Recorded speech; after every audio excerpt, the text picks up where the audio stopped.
friendly. I guess he got used to people, I think. I want to take a picture that very close, but he's so fast. I hope he opened his wings right now.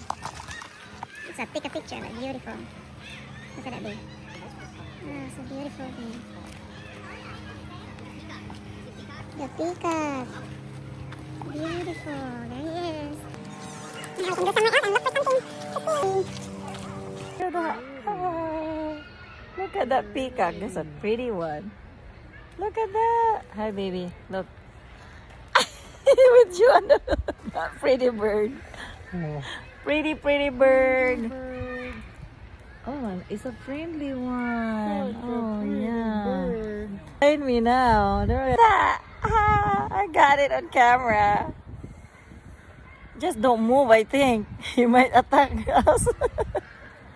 Sometimes they